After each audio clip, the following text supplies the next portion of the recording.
Hi everyone, so excited that we are here again untuk bisa mendengarkan kebenaran firman Tuhan, especially after this Passover celebration. Apa sih yang Tuhan mau sampaikan kepada kita semua?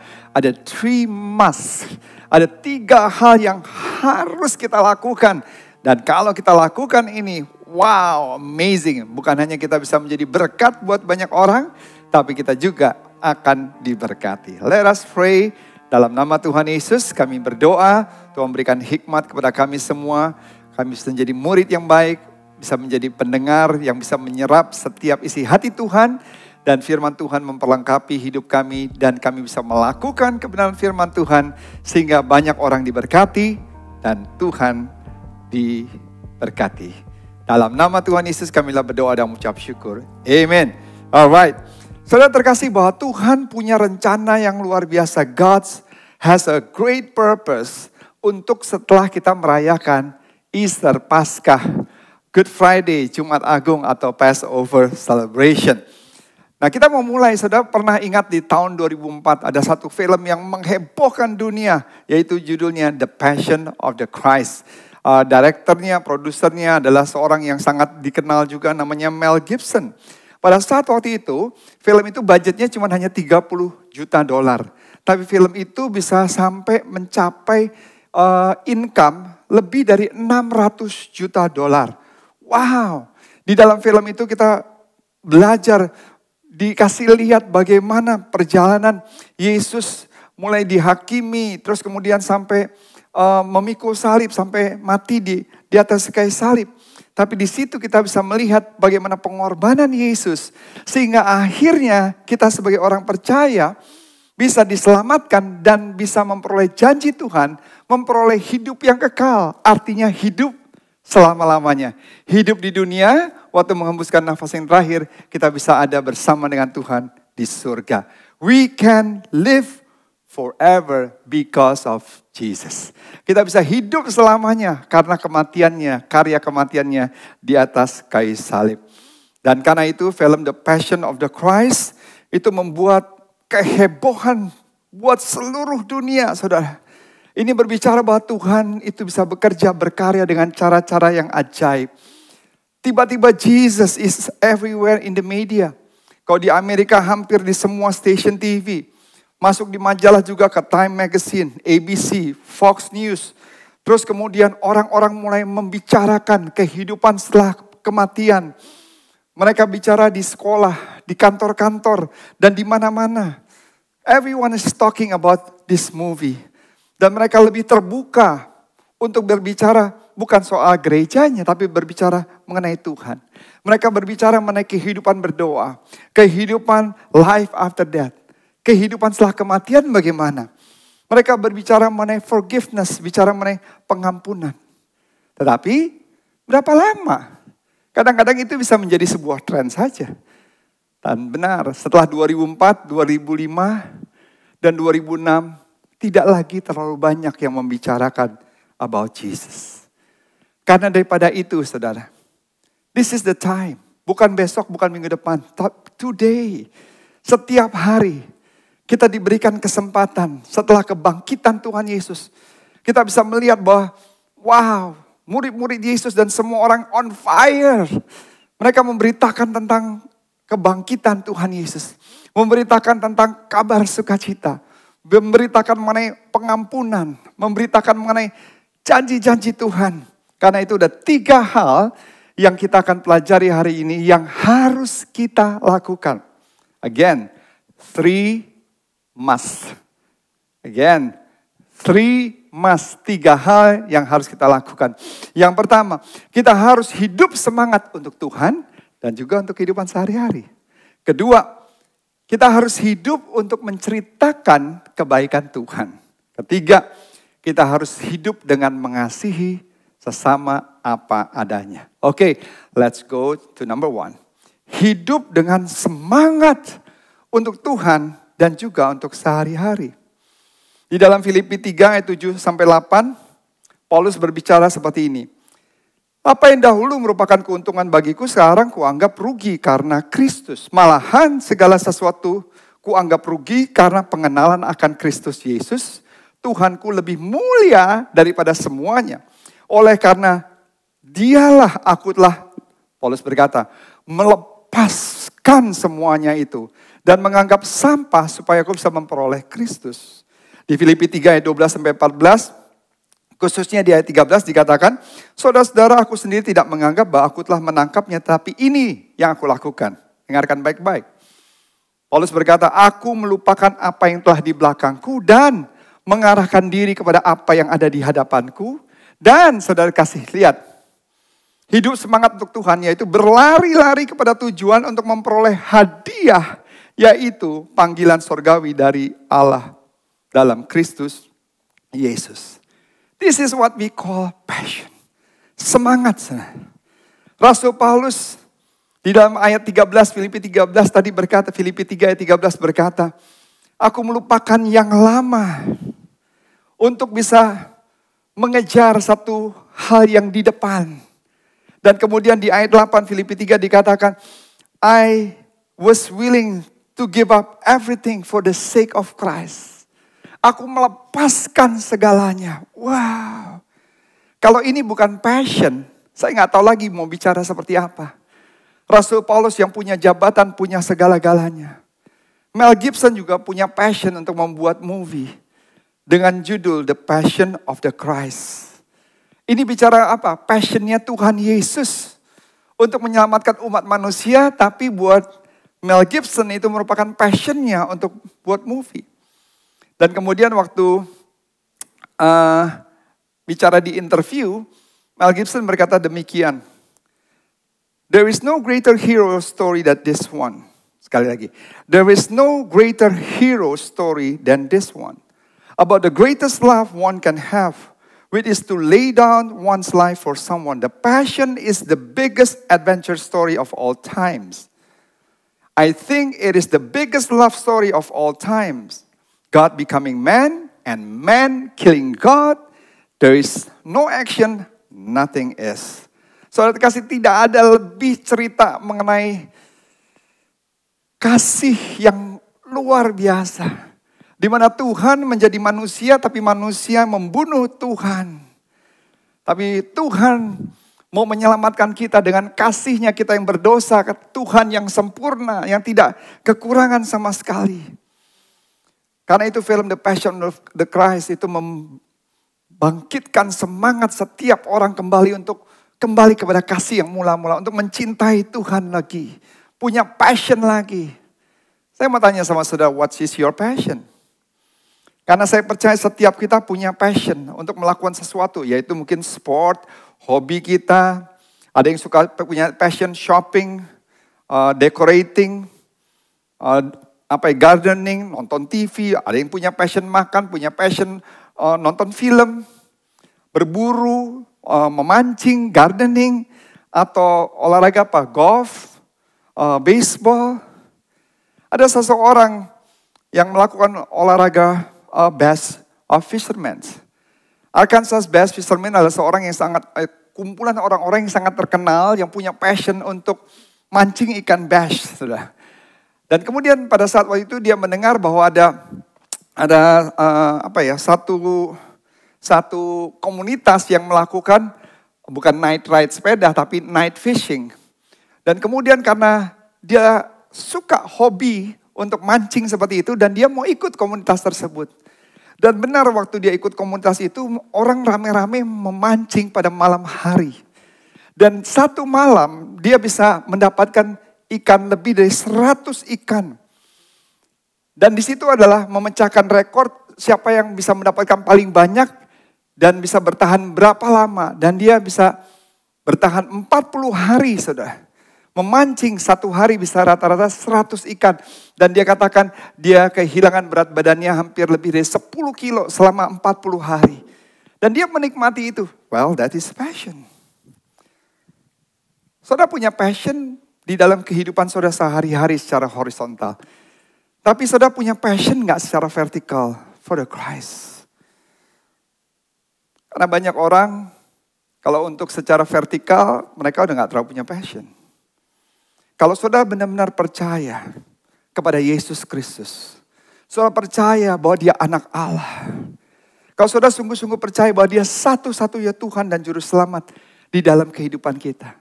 Masa sih kita gak punya passion dan semangat untuk bisa melayani Tuhan? Saudara, tidak semua orang bisa khotbah. Tidak semua orang bisa memuji, menyembah, main musik sebagai worshipers. Tapi setiap kita bisa melayani Tuhan di luar gereja. Apapun yang kita bisa lakukan, kontribusi kita untuk kerajaan Allah. Kalau saudara benar-benar punya passion untuk menyenangkan hati Tuhan. Punya passion untuk hidup bersyukur dan berterima kasih kepada Tuhan yang datang ke dunia. Lahir untuk kita, mati untuk kita, bangkit untuk kita. Saudara harus cari kesempatan, bukan menjadi orang yang pasif. You must constantly always looking for opportunity to serve, to bless, to help others people. Whatever you are interested in can be used for Christ. Apapun yang saudara suka dan apapun yang saudara dapat lakukan, itu bisa digunakan untuk pekerjaan Tuhan.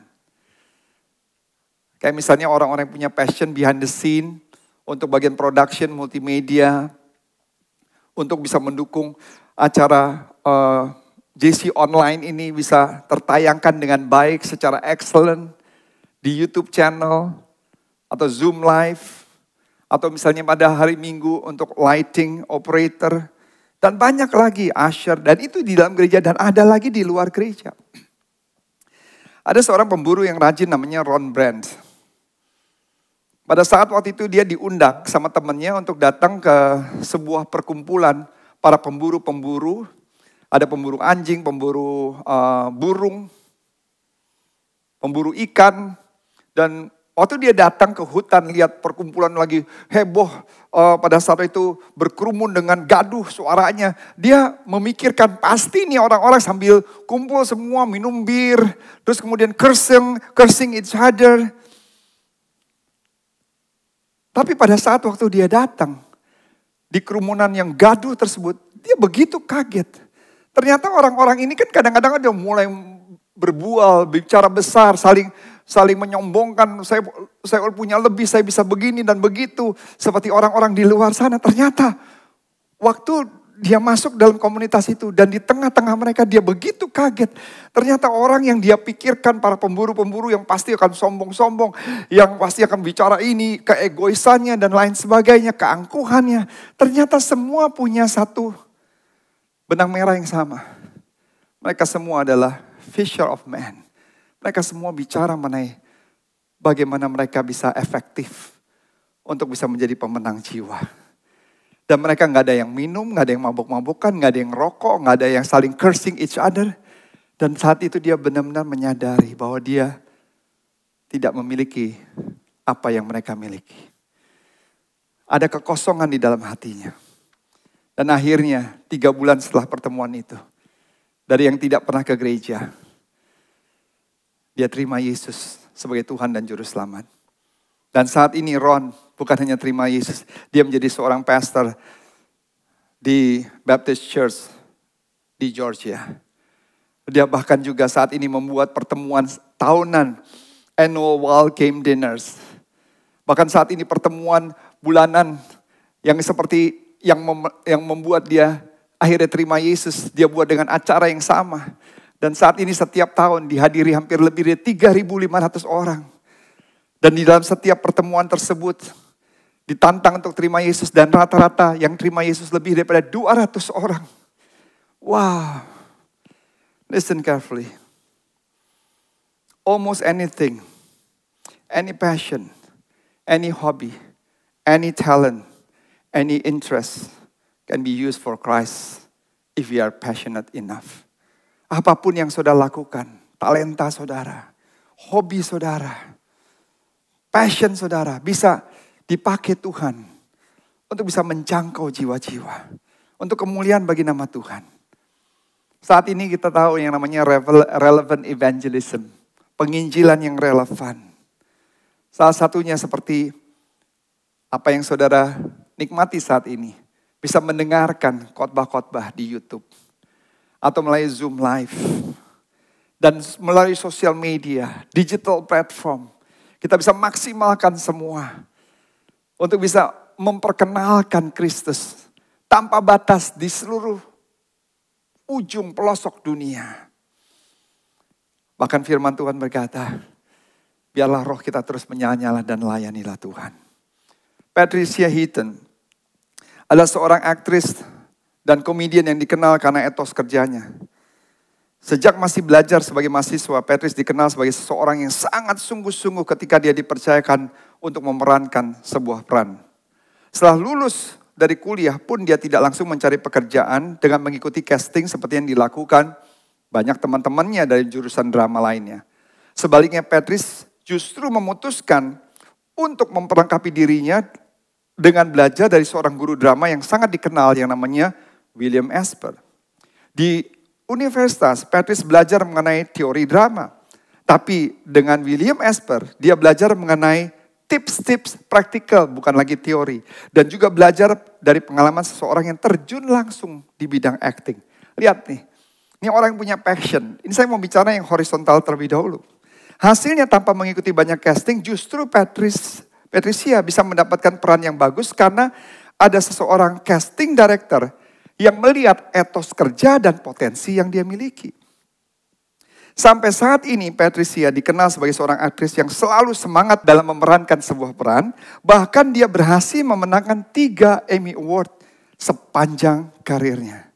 Tapi antusias yang dimiliki oleh Patricia tidak berhenti pada pekerjaannya saja. Dia juga sangat menggebu-gebu dalam kegiatan sosial dan keagamaan. Patrice menggunakan exposure-nya untuk menyampaikan isu-isu global yang sering terjadi dan mengajarkan banyak orang untuk menghadapi isu-isu tersebut dengan cara yang positif. Lihat sekarang tadi horizontal, secara vertikal. Selain itu Patricia juga menjadi ambasador dari organisasi Kristen yang bergerak untuk melayani anak-anak yang kurang mampu. Patricia bukan hanya antusias dalam pekerjaannya saja, tapi dia juga antusias untuk melayani Tuhan dengan menjadi berkat bagi banyak orang. Wow, saudara. It is time to get fired up for Christ and do whatever we can for Him. Sudah waktunya kita menyala-nyala untuk Tuhan. Antusias untuk Tuhan. Dan juga antusias dengan apa yang Tuhan percayakan dalam hidup saudara. Abide in Him, do your best on your daily life with your passion. Yang kedua, saudara. Yang pertama, hidup dengan semangat untuk Tuhan dan sehari-hari. Yang kedua, hidup dengan menceritakan kebaikan Tuhan. Setiap orang menjual sesuatu. Ada yang menjual insurance, ada yang menjual alat-alat kesehatan, ada yang menjual produk-produk. Banyak produk saya nggak perlu sebutkan. Ada yang menjual makanan, ada yang menjual jasa, saudara. Setiap kita, brother and sister, everybody is selling something. Bahkan saat ini, waktu ada COVID-19, tiba-tiba semua jualan di online.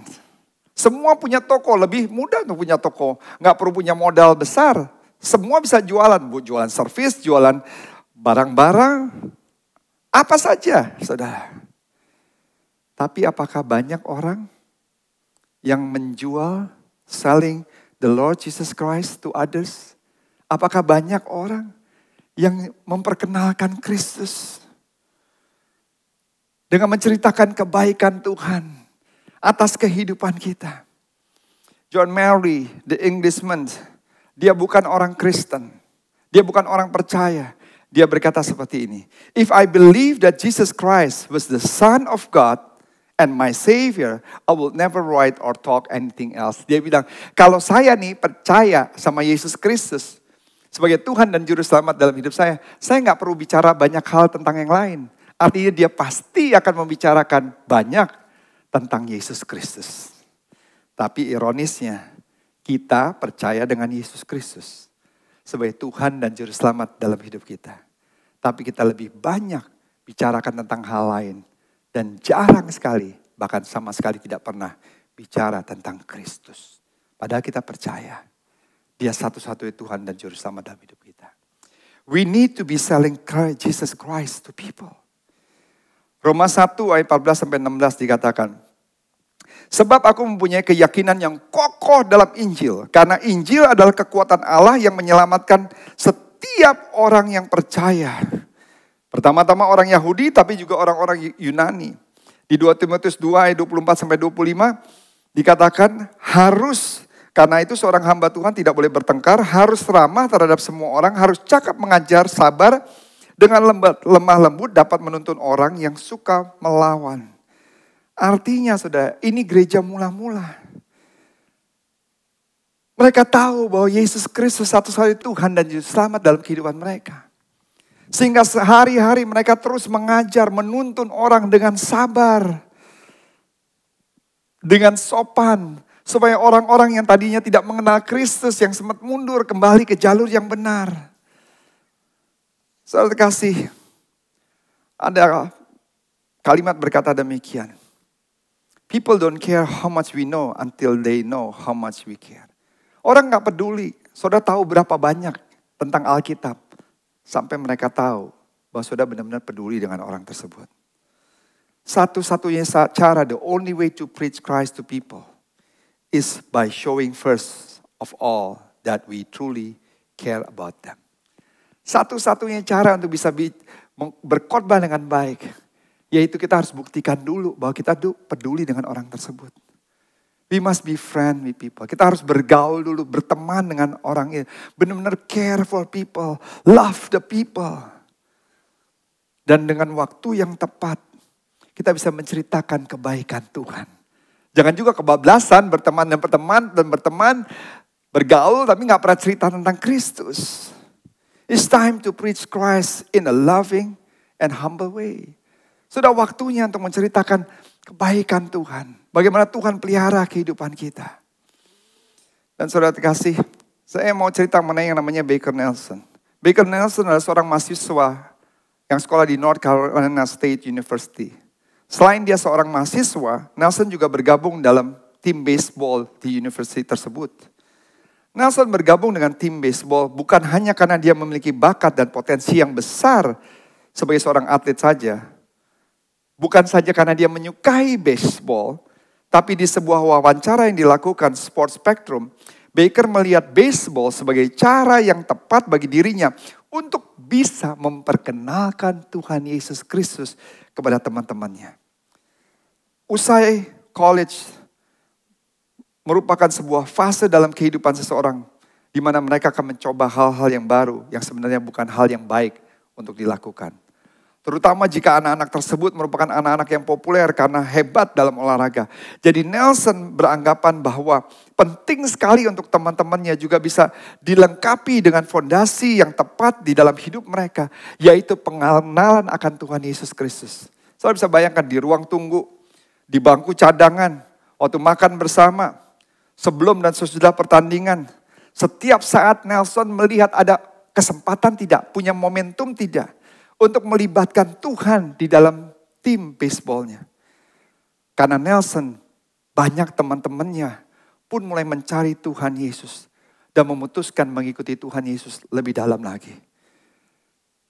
Dengarkan baik-baik, apapun pekerjaan kita, apapun kesibukan kita, tidak ada alasan bagi kita untuk tidak membagikan kebenaran Tuhan kepada sesama. Tidak menceritakan kebaikan Tuhan buat sesama. Dua hal kita telah pelajari. Kita harus hidup semangat untuk Tuhan dan sehari-hari. Yang kedua, kita harus menceritakan kebaikan Tuhan. Saudara pengkhotbah, bukan saya saja, pengkhotbah setiap hari 24/7. Dengan apa? Menceritakan kebaikan Tuhan kepada orang-orang yang ada di sekitar kita. Yang ketiga, yang terakhir.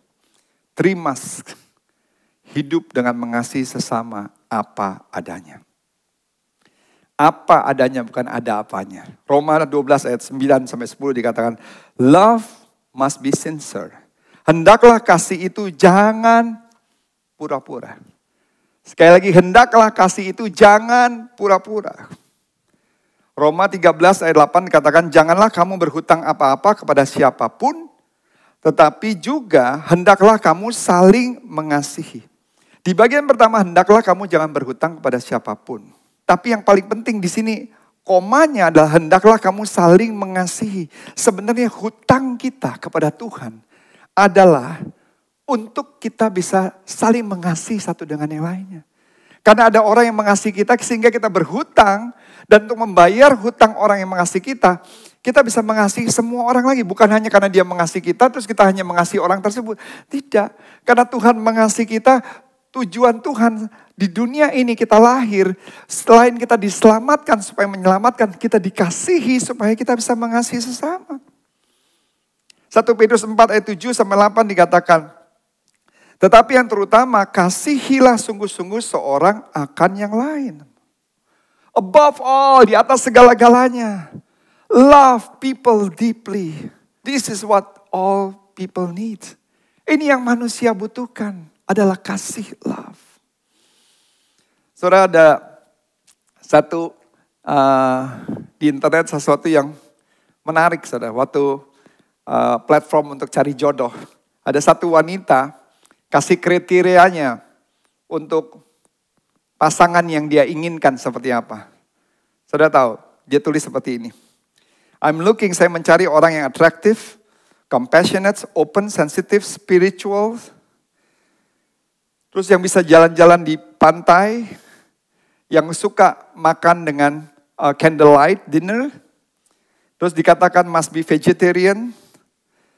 Terus pakai tato, oke. Tapi tatonya itu harus menceritakan sesuatu, nggak hanya gambar saja. Terus kalau anting ya optional dikatakan.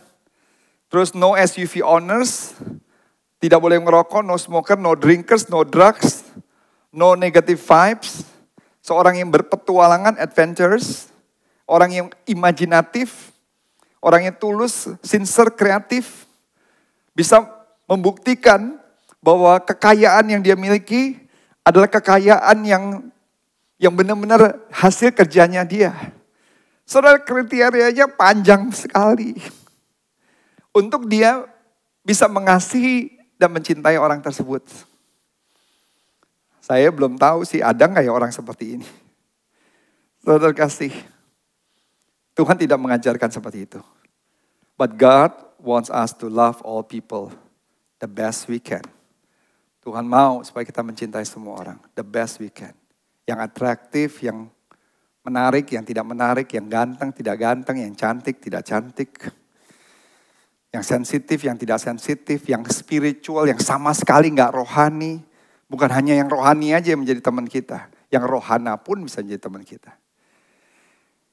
Saudara tahu, Kristus Yesus tidak mati di atas kayu salib. Untuk hanya orang-orang yang baik. Apakah ada ditulis di Alkitab? Kalau ada, tunjukin sama saya. He died for every one of us. Dia mati untuk semua orang. The good, yang baik, yang tidak baik. Yang jelek, yang ganteng. Ada satu cerita, saudara, menarik. Wanita ini namanya Annie Williams. Annie Williams itu, dia punya beberapa, sudah keturunan yang keempat. Jadi mulai dari omanya dan sebelum-sebelumnya itu punya harta yang sangat berarti. Yaitu pot vas yang terbuat dari emas. Jadi turun-menurun itu diwariskan dan disimpan dengan baik-baik di tempat laci yang paling atas. Jadi sudah beberapa generasi dan saat ini Amy udah generasi yang keempat. Dan pada saat waktu itu, dia harus membersihkan vas ini. Dan waktu dia ambil dari atas, seperti biasa, ternyata tanpa dia sadari dia tidak hati-hati, yang harusnya dia bisa ambil dengan baik, terus kemudian terselip vasnya, dan kemudian jatuh. Dan dia teriak, saya menjatuhkan sesuatu yang berarti, sesuatu yang berharga. I broke the vase. Dia teriak dan dia nangis karena dia tahu ini sesuatu yang berharga. Dan waktu mamanya dengar bahwa anaknya teriak. Dan dia bilang, what happened, darling? Terus dia bilang, Mom, I broke the vase. Apa yang mama lakukan? Are you okay, daughter? Dia peluk. Are you okay? Is everything okay with you? Dia begitu kaget karena dia pikir mamanya pasti akan marah sama dia. Karena dia menjatuhkan sesuatu yang berarti, sesuatu yang berharga. Dari keturunan udah bertahun-tahun. Disimpan dengan baik. Dan ini harusnya sesuatu yang berharga dan berarti.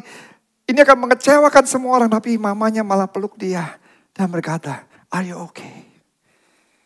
Because for me, you are the greatest treasures. Not the face. Buat saya, kamu adalah harga yang termahal. Kamu yang paling berarti. Bukan pot tanaman ini yang terbuat dari emas. She burst in tears. Dia menangis. Dan dia menyadari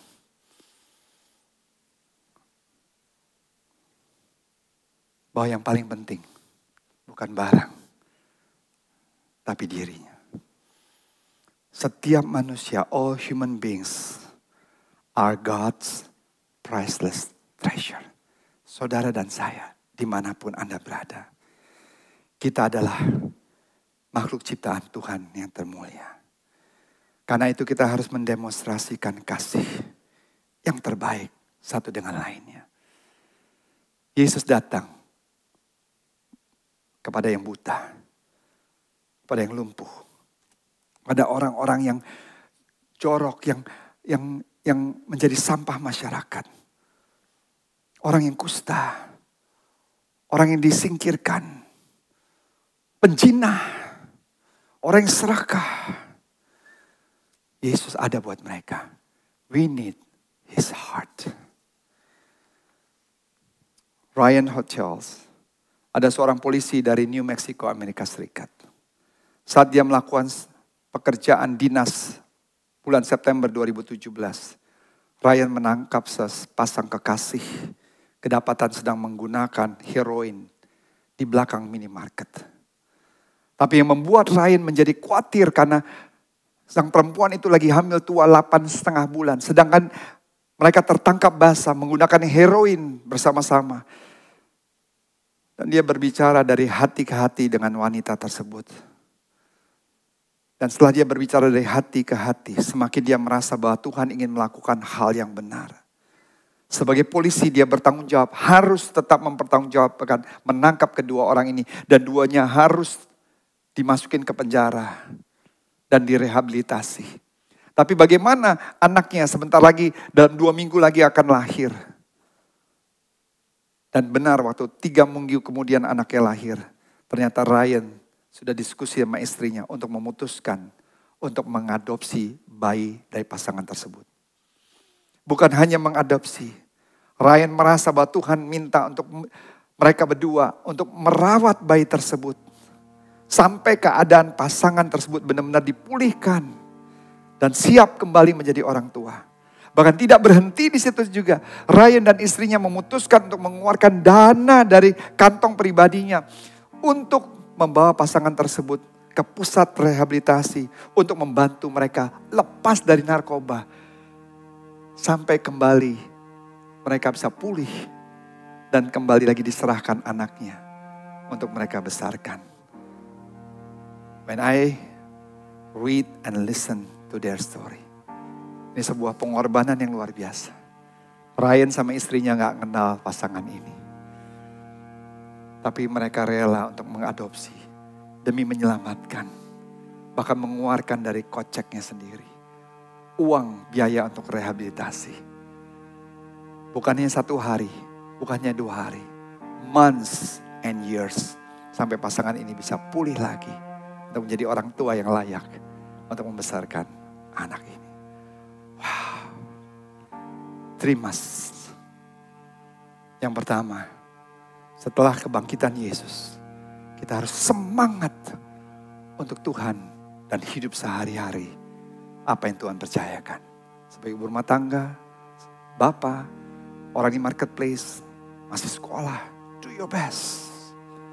Yang kedua, hidup dengan menceritakan kebaikan Tuhan. Semua orang berjualan sesuatu, semua orang menawarkan jasa dan ini dan itu. Are you sharing God's kindness to your friends, to your people out there. Jangan-jangan kita cuma hanya bicara banyak, tidak pernah cerita sama sekali about Jesus. Kita ada sebagaimana ada because of His grace. Yang ketiga, hidup dengan mengasihi sesama apa adanya. Bukan hanya dengan orang-orang Kristen, katak dalam tempurung. Go out there. Yesus gak hanya bergaul dengan orang-orang Farisi, ahli-ahli Taurat, kumpulan-kumpulan orang yang di bait Allah. Tidak. Tapi 95% waktunya Yesus di luar sana. Dengan pezina, pemungut cukai, orang-orang di luar sana yang sakit, orang-orang yang tidak mengenal Yesus, orang-orang yang kerasukan setan. Dan Yesus mengasihi sama mereka yang spiritual and non-spiritual. At the end, Jesus died on the cross for everyone. Trimas. God bless you. Kita telah belajar mengenai 3 must, and di poin yang pertama kita harus hidup antusias untuk Tuhan dan juga untuk sesama. Dan ini ada kesempatan untuk membuktikan kita mau antusias bersama-sama untuk mendukung pekerjaan Tuhan. Dan seberapapun yang Tuhan percayakan, berkat dalam usaha, pekerjaan, keuangan, yuk kita mau sama-sama mendukung pekerjaan Tuhan supaya melalui pelayanan di JC Online platform ini, banyak jiwa-jiwa dimenangkan, kami semua bisa diperlengkapi untuk bertumbuh semakin dewasa di dalam Tuhan. Dan waktu kita semakin dewasa di dalam Tuhan, kita akan semakin dipercayakan hal-hal yang besar. Karena itu kita memberikan dengan sukacita, bukan dengan paksaan, dan kita bukan memberikan yang sisa buat Tuhan. Kita mau giving our best offering. Kalau sudah belum memberikan persepuluhan, dan ini kesempatan untuk kita bisa memberikan persepuluhan apa yang menjadi miliknya Tuhan. Let's prepare our heart. Let's prepare our best offering for Him. And I pray that you will give and transfer the best giving for the Lord. Amen. Alright, so see you next week. And jangan lupa, dengarkan lagi firman Tuhan baik-baik. 3 must, 3 hal yang harus kita lakukan. Terus antusias, ceritakan kebaikan Tuhan.